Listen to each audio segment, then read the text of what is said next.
Good morning. I am Benita Ledet, and I am coming to you live this morning. This is a very special show for me this morning. I have a special guest that I want to bring in to you. I'm just really excited about this. Just a little bit of what's going on, just so you'll know. Today is very, very special to me. I have the most beautiful guest.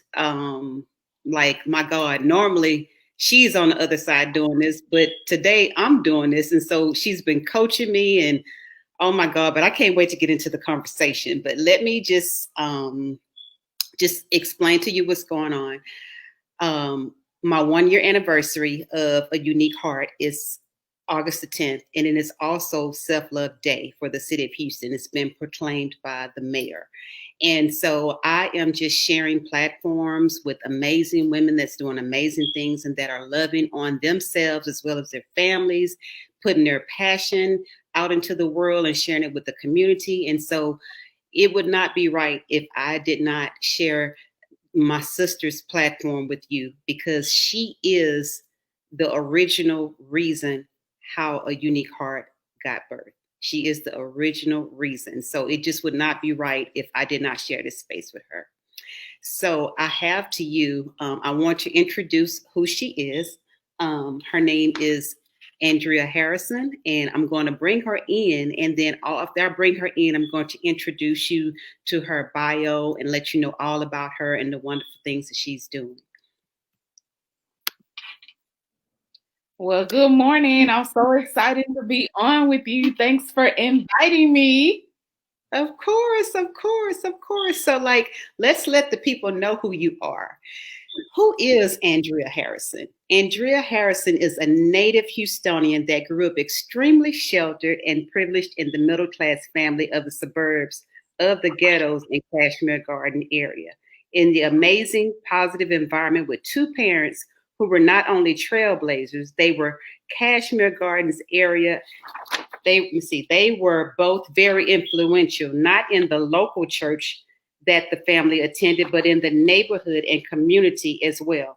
She is the youngest of her four siblings. She often says that because there is such a big generational gap and age difference among she and her siblings, she grew up with some older child, only child, and the youngest child tendencies. By the time she was 10 years old, her sisters were married and her brother was serving in the army.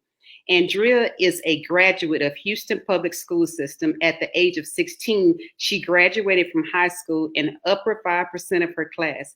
And she was employed in the corporate America by Tenneco Oil and Gas. And later that same year, she enrolled in a private institution and completed her passion in higher education. She graduated from Houston Baptist University, summa cum laude. Oh, that's me. Yes, receiving a bachelor's art in degree. Yes, receiving a bachelor's art degree in communications with an emphasis in radio and TV broadcasting and a minor in psychology. Graduating from college and receiving a degree allowed her the opportunity to work in ministry for over 20 years as lead video editor, commercial scriptwriter, news anchor, floor director, and live TV producer for a daily and weekly live TV show with the Mega Ministry in Houston, Texas. She also headed a team over 25 plus volunteers who assisted her in producing a live TV show from the ministry flagship location. And that is exactly how we met, because I volunteered. Yeah. She received a minister's license from Light Christian and Ministry Development Institutes. She is currently pursuing a Christian counselor's degree. She is the mother of one amazing son, Jamarcus, and the mother to Love and to Jessica, and is elated to be known as Grandy to Jackson, to whom she affectionately refers to as Buddy, and a new grandson who is expected to arrive in November of this year. How amazing. She volunteers and volunteers and assists others in the community with tutoring, mentoring children and teens with Hooks on phonics, voice, and Phonetic. phonetics. Phonetic. Okay, with phonetics, voice, and And diction. Okay, and she is a ghostwriter. She dabbles in graphic art. She is a mentor and contracts her talents and services out to others. She's teaching and sharing with them the ins and outs of TV production. She is the best selling author of a book entitled Bruised But Not Broken. It's my story. It really happened, and now I'm ready to share it. She remains a committed, faithful, encourager, sister, niece, cousin, aunt, great aunt, friend, public speaker, licensed ministry, entrepreneur, author, woman who walks by faith, mom, grandmother, and my big sissy. Oh, yes, Miss all of that. all of that. You were all All of of those. that. So, let's tell the people the amazing experience I think that we've had from the beginning of our journey, even before Unique Heart started. Like maybe you can share like a little experience or just your experience. I don't know. We've So had am I sharing the raw experience or am I sharing the social media platform experience? Because this interview will probably be one of the most hilarious ones that you will produce and that will be shown on social media. hey, whatever your heart desires, whatever your heart desires. Well, Bonita has already introduced you to who I am and what I stand for. And so I will say that our friendship began as a result of Bonita joining the Ministry of Health's area where I was overseer at the flagship location from where I worked in ministry for over 20 years. Bonita would always come in the first Sunday. I definitely remember I was already in the sanctuary actually setting up, and Bonita came walking down the aisle, and she was just smiling while she was walking down the aisle. And to go back a little bit, our service started at 9 a.m. and the technical support essential workers had to be there 2 hours before service started. So that meant I was there at 7. I think Bonita came strolling in at maybe like 7:15, 7:20, but she had a smile on her face. So the entire time she was walking down the aisle, she was like just smiling at me. And I'm like, okay, who is this person? And like, why is she smiling? Like, it's early in the morning. Like, I didn't get a lot of sleep the night before. And I wanted service to flow like I always did. I was praying in the Holy Spirit and getting set up. And so she came up closer and she introduced herself and she said, I talked to you on the phone. I'm Bonita Ledet. I'm here to volunteer. And so I was like, okay, no problem. Well, this is what I'm doing. So I'm still in work mode. And I just went on about my way. So I was showing her the ins and outs of what I did to set up each week. So then we made it back upstairs. And I think it may have been the third or the fourth time that you volunteered that you found out who I actually was. Yes. And so he was like totally shocked. And what that meant, we'll tell you a little bit later on. Right. So once Bonita found out who I was, she was just like floored because she was like, oh my God, I cannot believe you didn't tell me who you were, or, you are so genuine. You're so laid back. You're so funny.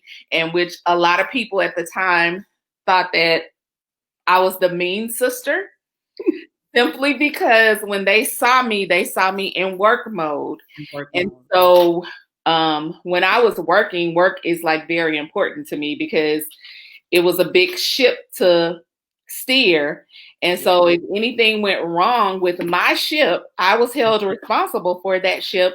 And then I had to go report to not only my manager, but also to the CEO, the CFO, and the COO.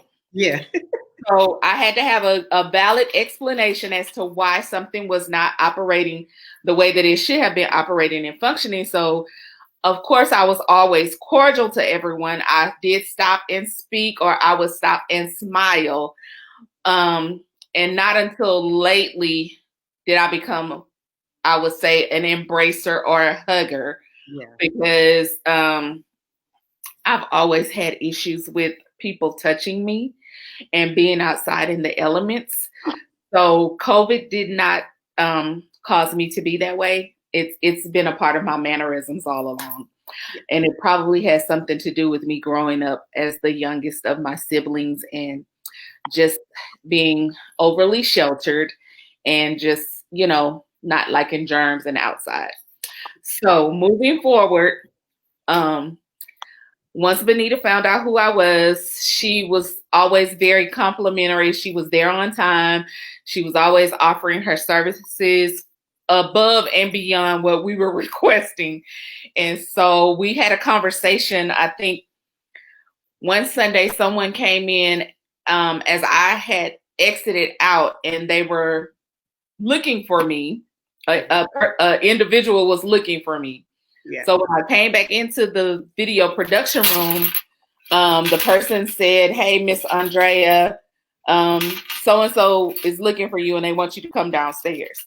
So Benita turns and says, "Oh my goodness, that's like you're so and I'm like, "Yes." And so she was like, "Okay." So then we went moving forward. A few more Sundays, few more weeks, few more months. She was like, "Well, I just want to be your friend because I think you're beautiful and you have so much to offer to people, and you're just holding back, and I think you're hiding behind something, and you just need to, be yourself and let go." And I was like, "Halt. Stop. Yes. You said the wrong phrase. Friend. Yes. Friend. For me." Yes. I stopped immediately in my tracks, and my exact words to her were, "Why do you want to be my friend? I don't need any other friends. I don't want any more friends." As her exact words. Because I did not trust people. That's right. For the simple fact, I needed to know, in all honesty, were you trying to be my friend because of who I was? Right. Were you trying to be my friend because you wanted to get close to my family? Did you want to be my friend because you wanted to know some of the inside scoop? Right. Or you wanted to be my friend genuinely just to be my friend? So there were a series of questions that came forth, and she was like standing back looking at me like, yeah, side eye, like, "Okay, you're beautiful, you're very intelligent, but where's all this coming from?" Right. So, That's me. So yeah. So she made it past those points, let's just say. Right. So here we are, like maybe how many years later is this? 11 years later, I guess. Yeah. 10 or 11 years later. And so she's passed the test. And I just feel like her family is my family. And I'm pretty sure she feels the same way. Like her son, like, I think he started calling me auntie like early on. Yeah. And we would talk like every single day. And so he would always ask his mom, "Can I get a word in? Like, are you talking to Auntie Andrea? Like, again, like, y'all stay on the phone like every freaking day, all freaking day long. Like, both of y'all have jobs. So, and y'all talk to each other while y'all at work all freaking day long. Like, can I just say, Mama, I want something from Chick-fil-A, or I need a Whataburger. Like, I can't get nothing in because you talking to Auntie Andrea." That's right. So we're signed, sealed, and delivered. True sisters, true friends. And she has, been here for me through some major challenges, issues, circumstances, and same with me, but it's all out of love. And it is actually, she ended up being the best friend that I didn't know I needed. Yeah. Isn't that something? Isn't that something, y'all? Like when you don't trust people and you don't want no new friends, no nothing. Like you through with that word. You ain't trying to add nobody else to your tribe or nothing. And then God, he sends you this genuine angel that just sees right through you. Like I saw the beauty in you. I saw how you were not loving on yourself. Like you had all of the stress of the world on your shoulder, because at that time you were making so many different decisions, and God told me, just don't let off of you. He said, don't let off of her. I need her to know that she's special, and that somebody loves her, and let her know that everybody doesn't come to you wanting something or with a hidden agenda, and I'm like that with a lot of people. When I come and I love on them, or they look at me like, what does she want? Like, and I don't want anything. Like, it's just who I am, and just to show people that there really are people out there that will genuinely love you and be your friend. And that's how we connected. Once you saw that she kind of different, she don't want nothing from me, or, that's when you begin to let your guard down and let me in. And then that's how we really developed the genuine relationship we had. Absolutely. So yeah, we talk about everything. Yeah. Everything. Nothing's off limits. Right.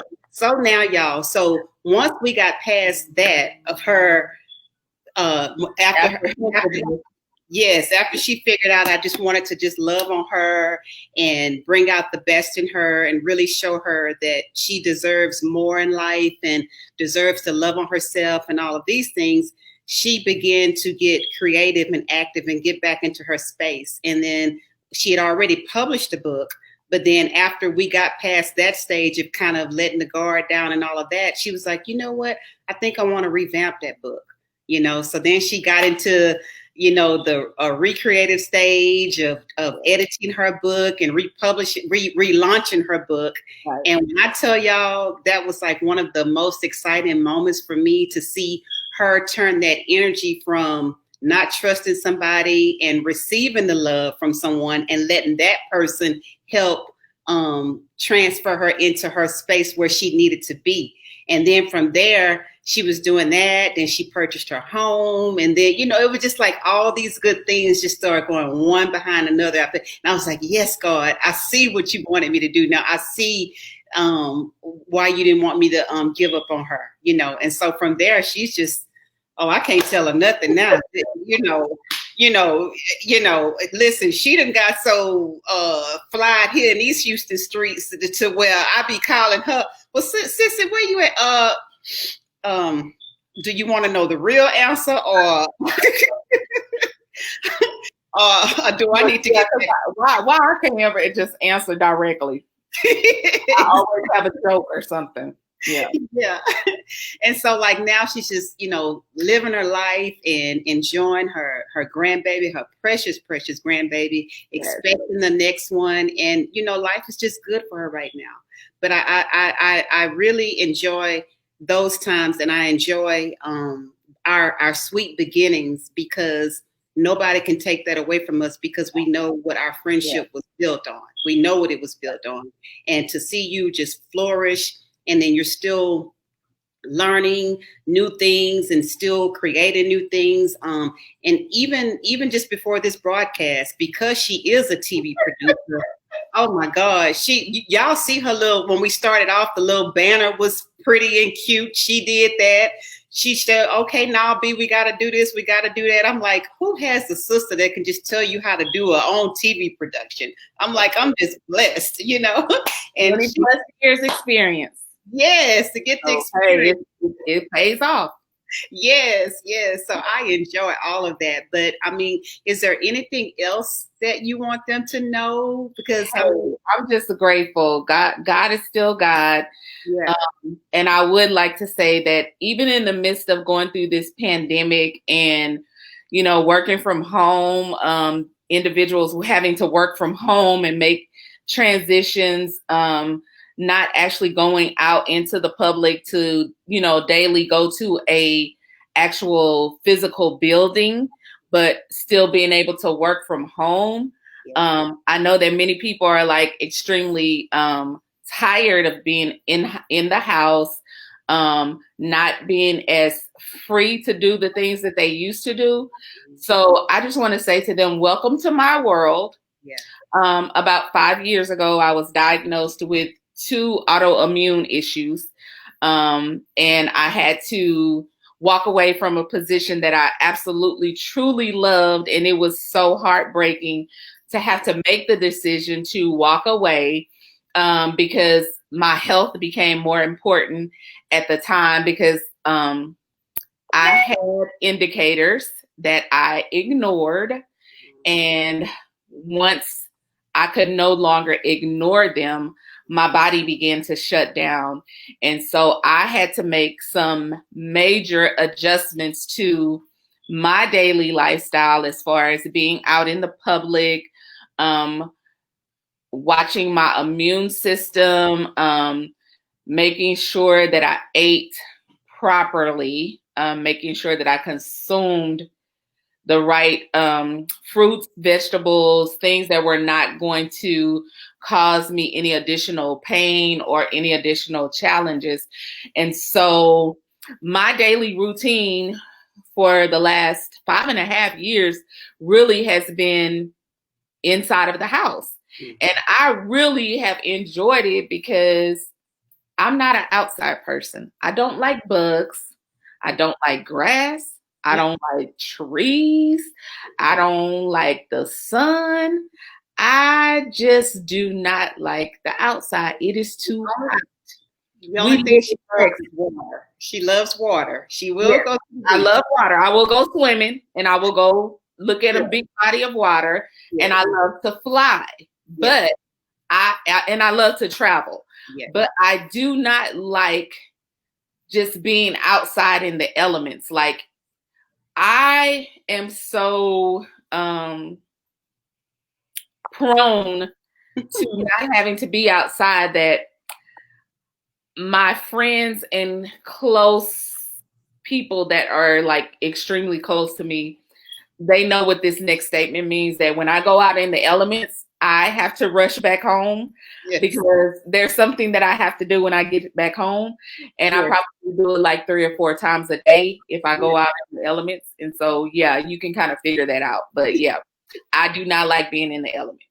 Like, and even when I was still a part of the daily going out workforce, I lived close enough that if a stranger came into my presence, early morning, mid-afternoon, I would take a break and I would go home and take a shower and change clothes and go back to work. Well, yeah, I'm that person. Yeah, well, hey, it is what it is. You live in your truth unapologetically. That's what it is. But listen. So the bottom line to the question that you asked me, I would just tell people, even in the midst of the pandemic, even in the midst of, you thinking that you're ready to go back out or you're tired of being in the house, just know that God is good and he sustains you. And you're still here because, you could be not here. You could be having to be an essential worker that has to put their life on the line and go out every day in the midst of the pandemic. And they could contract COVID and they could take it home to their loved ones, but they're risking their lives for us to be out in the elements, out in the pandemic, out in the virus, out with all of the other things that are going on in the world, and then having to risk to the time to come back home just to be with their family. So just be grateful for what you have and where you are, because it just know that somebody else is worse off than you. It's not as bad as you think it is. Right. And okay, so we talked about your book just a little bit, but you gotta let the readers know a glimpse of what it's about. Just a little snippet, and then we'll put at the bottom of the screen where they can purchase it at. They need to know your story, so just a little snippet, because it might be some women out there that has been through that experience or might be going through that experience right now, and they don't really know what to do or how to handle it. And I believe, and for some of the people that purchase Love in a Box, because actually you and I, we did an event. I think that was in January. And we had your books there. We had my box, and oh my God, we just sold out of everything. So there could be some women that might see this broadcast and can attest to how that book really helped them. But we want to let the listeners now know how this book can help them. So give them a really brief snippet, because we can't give them all. And oh my God! Like I cannot get at the bottom of the screen. I cannot do a snippet. That's like asking me to say, just count to 10. Yeah. I will try. Okay, so ladies and gentlemen, this is my book. It's it's Bruised but Not Broken. It's my story. It really happened, and now I'm ready to share it. So, a snippet of what my book is about. You look at me, you see that I am beautiful, I am intelligent, I have college degrees, and I found myself in love and married to the wrong individual for me. When the Bible says, be not unequally yoked, take it to heart. I had been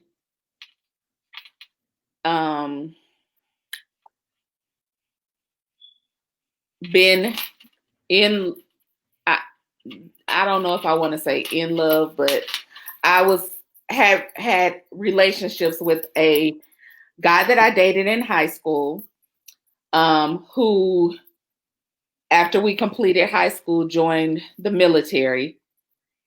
He grew up with a single mother. I grew up with both of my parents, all of my siblings, and my entire family. So I had never lived away from my mother. He proposed. I accepted partially, but the portion that did not come to fruition was that I did not know how to live away from my parents, especially my mother and or my family and my siblings. So my desire at the time was to get an education. Still in the background with him saying, the government will pay for you to go to school. Yeah, they will, but I've never lived away from my mom. You have to understand that you're 17, I'm 16. I've never lived away from my mother.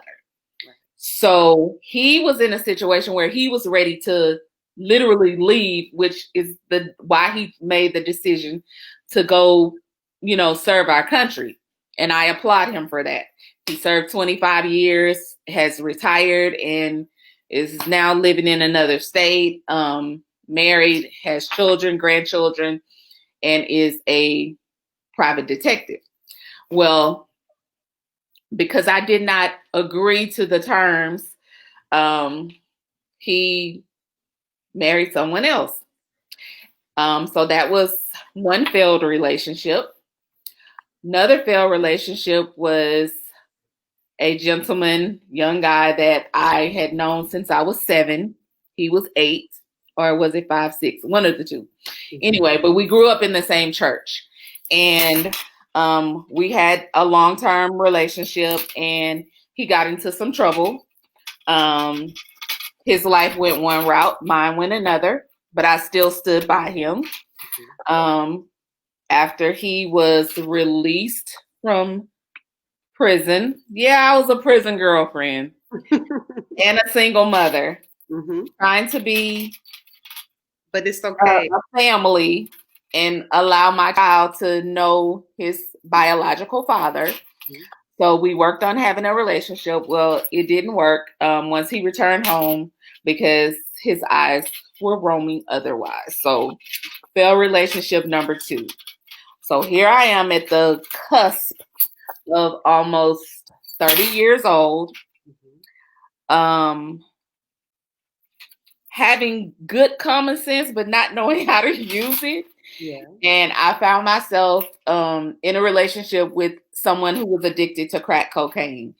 And it was, my mother had just transitioned to be with the Lord, like I think maybe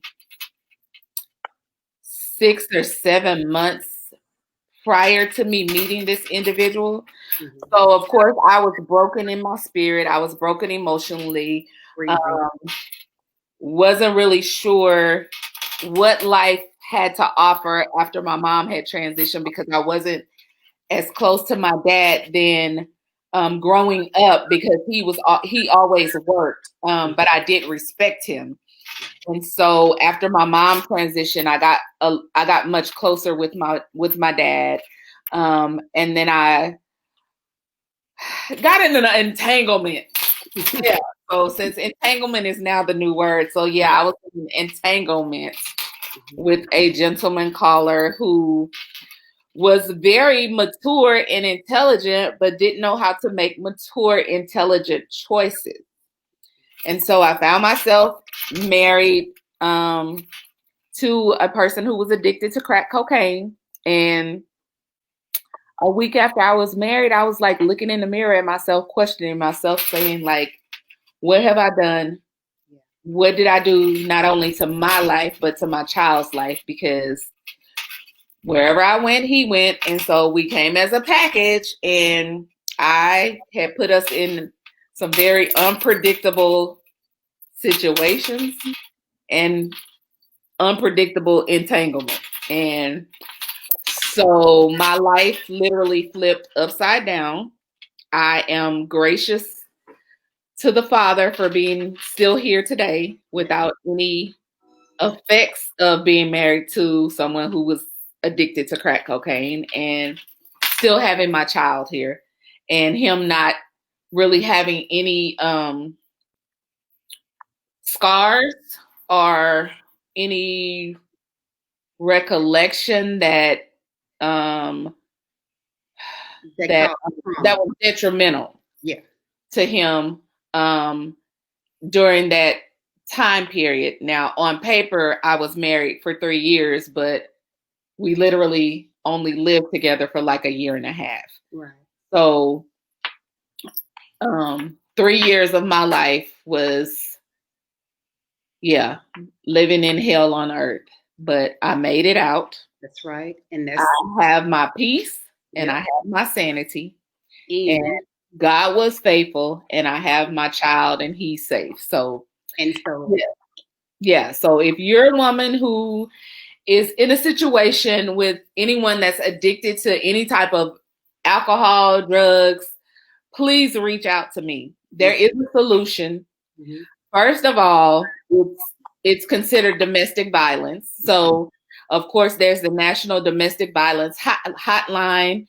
Of course, because we are in the pandemic and in the situation that the world is in now, you may feel like there's no way out, but there is a way out. Mm-hmm. Reach out to the National Domestic Hotline. Mm-hmm. Someone will guide you and let you know how you can get out. And that's if you've had enough and you're ready to get out.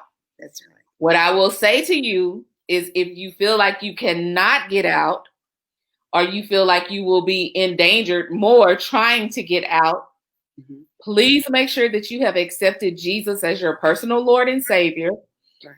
And you need to have a space in your house carved out if it's while you're sitting on the toilet, mm-hmm. or if you're in the shower, if you're in the bathtub, or if you're in the closet changing clothes, or if it's when you are bending down, putting clothes in the dryer or taking some clothes out of the washing machine. Mm. I want you to give God praise every morning that you wake up and that you are alive and you open your eyes and you can see. You thank God for his grace, his peace, his mercy, because they're new every morning. And then you thank him that he allowed you to make it to see another day. Make that day whatever you need to make it. Don't let anyone steal your joy. And then you create your environment. And so if it means that you're with someone who's addicted to any type of drug, who's abusive towards you, even if they're verbally abusive, take a stand that you're not going to say anything.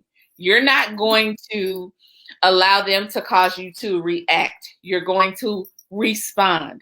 And you depend on the Holy Spirit to give you what to say, how to say it, and when to say it. And you will create a way of escape, just as God did for Moses when he parted the Red Sea and let all the people through. And then when the other people tried to come through, he closed it back up and they drowned. So you're creating a way of escape for yourself. And so just depend on God, but please reach out to the domestic violence hotline, because you don't want to be continue to be in an abusive relationship and not get any help. And if there's a family member that you trust, don't be so ashamed to tell them what you're going through, because I completely shut down, was afraid to tell anybody. Well, not afraid, but I was more so embarrassed because I looked at myself as being someone who was intelligent with college degrees, you know, had the world literally in the palm of my hand and could form it into whatever I wanted it to be. And I made a bad choice by marrying someone and being unequally yoked. So help is available. Just please make the cry for help. Yes. Whatever way you need to do it. If you got to send a text message and say, don't call me right now, but I just want to let you know that this is what I've been in. This is what I'm going through. I need your help. Find a confidant, find a accountability partner, and just open up and tell them what you're going through, because you don't deserve to be treated in that manner, and you don't have to stay in that situation. That's right. See, so that's why it was very important to share this story. You know, God, he uses people every day. And so I knew when he told me start having these love conversations, you know, about just having women share their platform, I knew that in the midst of it, he could help people. Like when I ask the guests to come on, there's no agenda. I don't give you no questions. We just get on live and just let the Holy Spirit flow. And that, look what he's did. I know that this broadcast is going to bless some woman. I know that it is. And so, God, listen too. There are men out there that women are abusing them. Yeah. So it goes either way. Yeah, that's true. The norm and the usual was men abusing women, but in today's society, there are women that actually abuse men. So I know a few. I apologize if there's a man out there and you're being, you know, physically, mentally, emotionally abused in any manner. Yeah. The domestic hotline is there. The National Domestic Violence Hotline is available to you as well. So I just want people to live and walk in the full potential that God deposited into you, so that you can know that there is happiness, there is life afterwards, and you don't have to stay in a situation. I am single today, but it's by choice. Single by choice. Because I had to build my self-esteem. Mm-hmm. I had to begin to trust people again. And then I am totally independently trusting God to bring the correct human being in male form into my life that will treat me and admonish me and love me the way I should be loved and the way that I require to be loved. Yes, I can be a little bit over the top. Some people call me bougie, but so what? God, that's how God made me. That's what it is. But and guess what? We in some agreements for that, boo. Yeah, we're in some agreements now. I already know he gonna have to pass the test through a whole bunch of us. Oh my God, yes, he is going to have to be vetted through. Yes, I'm gonna lead the way, and I'm gonna say, okay, I don't know if my daughter-in-law may have you. I don't know. Jeff, I'm gonna lead the way for him to try to meet the rest of the family, because Jeff already made herself clear. So if I ever had a doubt that my daughter-in-law loved me, I have that doubt no more, because she has made it clear that whoever, whenever, and however this gentleman enters my life, She's going to need a saliva sample. She's going to need a urine sample. She needs a blood sample. She needs social. She needs date of birth. She needs birth certificate. Me and Jess will have a talk. Now we don't want to run him away now. Well, she needs make, model, and year of car, and me and Jess gonna have a talk. We don't want to run him away. We want some DNA. We don't want to run him away. She needs Dinah. Yeah, he gonna think it's an FBI family in the background or something. Hey, we don't want to run him away. We don't be strict on him, but we don't want to have to go through clearance. He's gonna have to go through clearance. Oh, he's gotta go through clearance, but we don't want to scare him like that. You know what I mean? We want him to. Yeah, we don't want to scare him. We want to let him know we mean business, but we don't want to scare him. That's all. I mean, you got 2 other people in your house that's just as bad. Oh yes, they are. They gotta go through both of them too. They got to go through the brother and the nephew. Did you just see him come in this video? I saw him. Yes. I want to say, don't you dare say nothing. We are live. Yes, I saw him. Yeah, I'm like you see what we doing? You see this thing say live. I'm so, you know what? That little boy. Yes. But anyway, though, this was very, very amazing. I enjoy this time and space that you shared with me, sharing your platform, sharing your story, sharing our story. And well, I'm appreciative to you for even last year allowing me to, be one of the speakers at the launch of, National Houston Love Day, introducing Love in a Box, a unique heart, and a lot of people that day, like I think even your mother said she didn't know that I had such a tumultuous experience background because most people look at the outer me, like even now, which was, my mother always said to us growing up that you don't have to look like how you feel. Ain't that the truth? So even though my body many days is challenged and I may have to go out, or even today, my body is challenged, but I'm not going to look like how I feel. Oh, absolutely. Because, we have the victory in every situation. God is, he's our victor, and he gives us victories day by day. As I said earlier, his mercies are new every morning. Yes. And so we get another 24 hours to do something right. And so why not do it with the help of the Holy Spirit ministering to you? Right. And so I just want to let all of the viewers know that, my book is available at Amazon.com. It's also available at thebookpatch.com. It's scrolling at the bottom of the screen. Mm-hmm. But when I wrote my book, it took me several years to release it. Number one, because as I stated, embarrassment. Mm-hmm. Number two, because I just really didn't want to open up and let anybody know what I had gone through. And then to relive it, it made me question myself, saying to myself, how could you be so intelligent and get caught up in a situation of this nature? But I now know that I had to go through that. Right. It propelled me into the next level of where God wanted me to be as far as getting my minister's license, sharing my testimony. And I truly believe that every person in every arena, in every area of life has a testimony.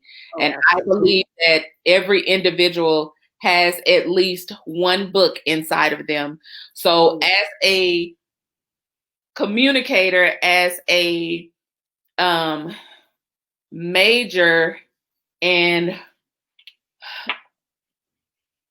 a advocate of communication and broadcasting and television and writing and journalism, I encourage everyone to get a journal, get a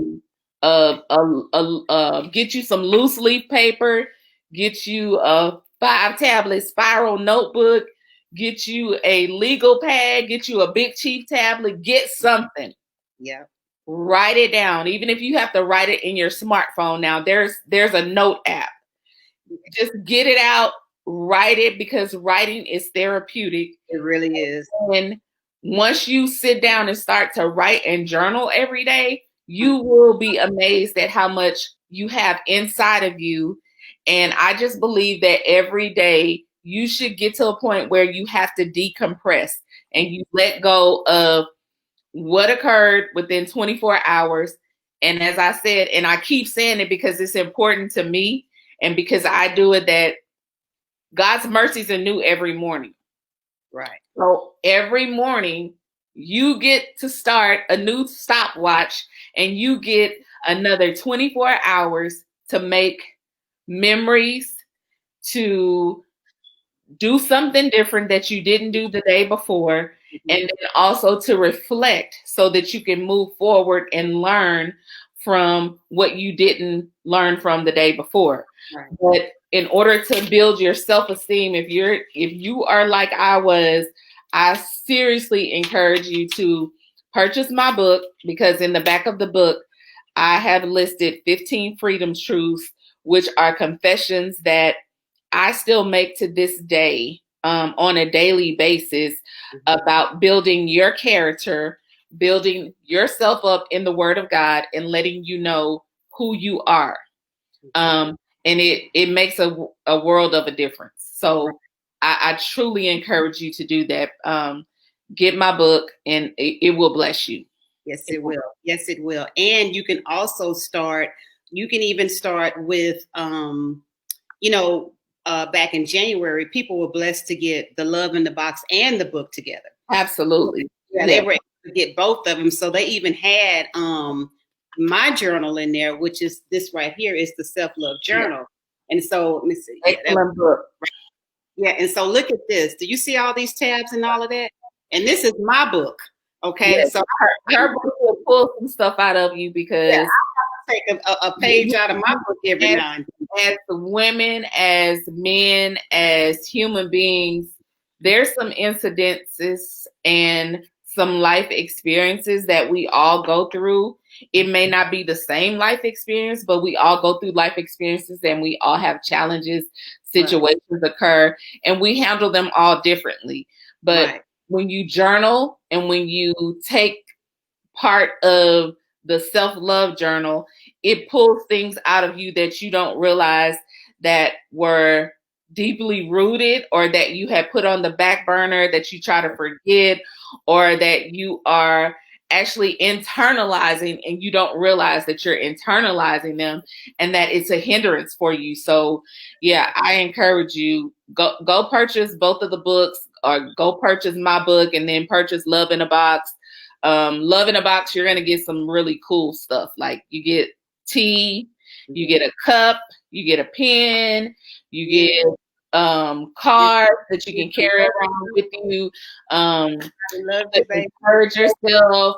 You know, the box says that somebody loves you, and during this time, you really need to know that somebody loves you.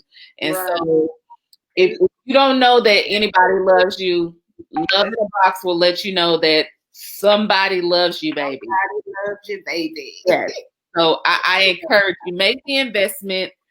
And hey, look, at this time, look, you may be able to say, look, I can't do the whole thing, but I got this today and I can give you the rest next week. Hey, there are ways to get the box, but make the investment. And even if you have the box, share it with somebody else. Yes. Buy one and give it away. Exactly. And I think, I don't know, I'll let Benita tell you, but I think she's working on something special for a special box for men. Yes, I am. So, you never know. See, our box had girly stuff. We got necklaces and all, candles. All the big box is gonna be awesome. And look, man, you might be about to get a razor and some good shaving cream, or some lotion, some cocoa butter, some vitamin E oil. Put it on your legs and your elbows. When you get ready to go back out there on the basketball court, or yeah. We know y'all still like to play basketball. Mm-hmm. That's right. That's right. But my ultimate goal for the men box and the women box is after I have some little mingling going together. I'm gonna connect some hearts. We're gonna make some connections. It's gonna be some proposals and engagements and all that stuff going on. So that's what I'm really excited about.